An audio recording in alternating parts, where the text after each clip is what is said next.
அத்தியாயம் 60. அவர்களை மீண்டும் சந்திப்பது.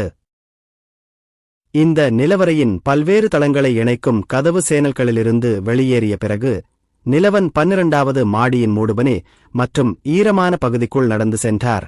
அந்த சேனல்களிலிருந்து வெளியேறிய பிறகு ஒவ்வொரு தளத்தின் தனிப்பட்ட சுற்றுச்சூழல் அமைப்புக்கு நீங்கள் அழைத்துச் செல்லப்படுவீர்கள்.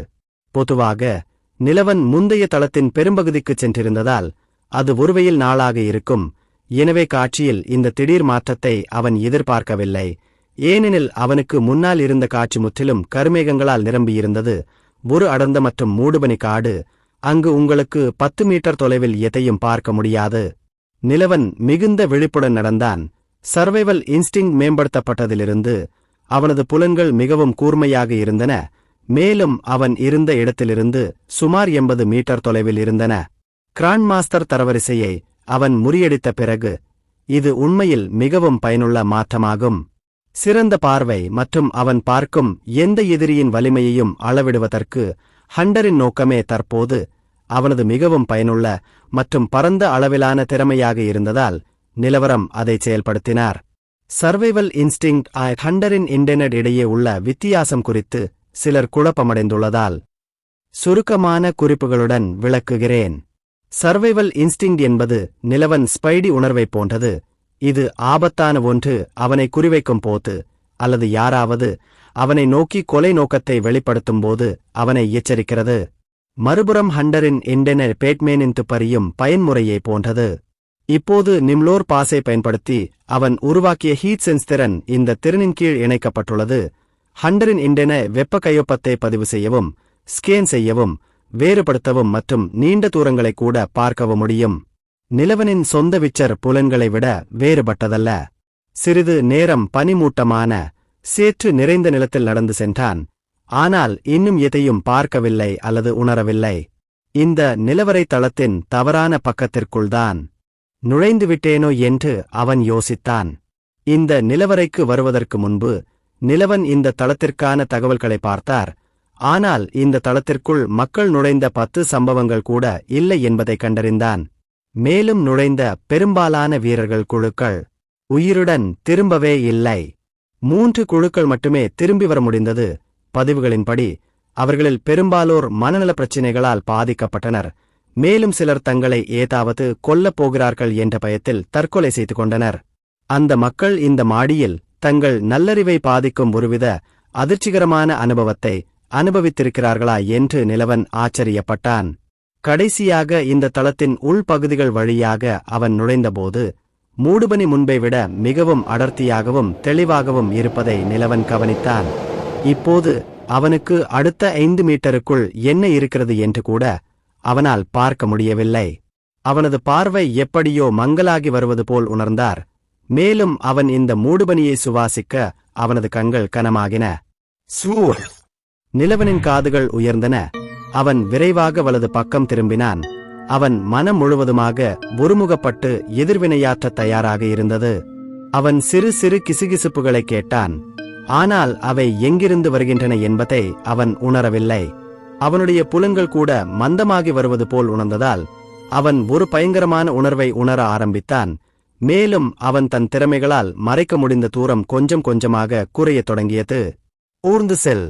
நிலவன் தற்காப்பு நிலைப்பாட்டை எடுக்கும்போது இடது பக்கம் நகர்ந்து தனது சோமிர்ஸ்கேல் கவசத்தை விரைவாக செயல்படுத்தினான். இந்த சூழ்நிலையில் அவன் கட்டுப்பாட்டை இழப்பது அவனுக்கு பிடிக்கவில்லை.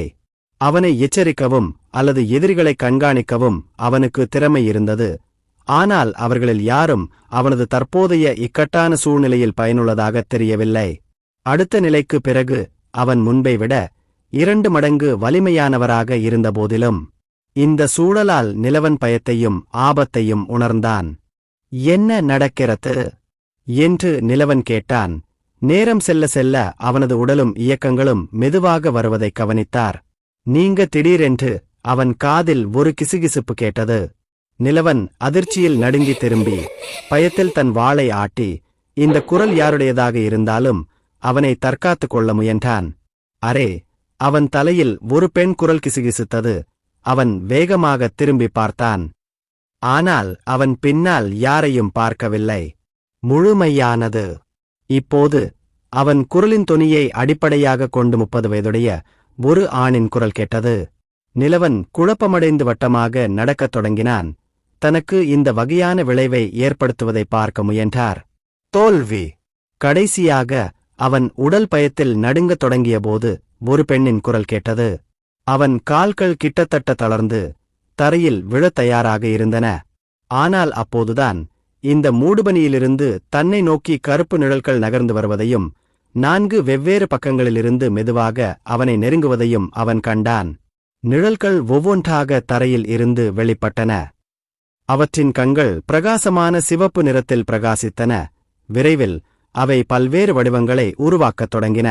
இந்த நேரத்தில் முழுமையாக தற்காப்பு நிலையில் இருந்த நிலவன் இந்த நிழல்கள் இப்போது மனிதனைப் போன்ற தோற்றங்களைப் பெறுவதை கவனிக்கத் தொடங்கினான். சில நிமிடங்களில் அவை இறுதியாக சரியான மனித முகங்களை சரியாக வடிவமைத்தன. நிலவன் நம்பிக்கையில்லாமல் தன் வாளை தரையில் போட்டான். அவன் முன்னால் பார்த்த மனிதர்கள் எப்படி இந்த உலகில் இருக்க முடியும் என்பதை அவன் மனம் புரிந்து கொள்ள முடியாமல் தவித்தான். நவீன கால உடைகளில் அணிந்திருந்த 4 உடல்களும் இப்போது அவனுக்கு முழுமையாகத் தெரிந்தன.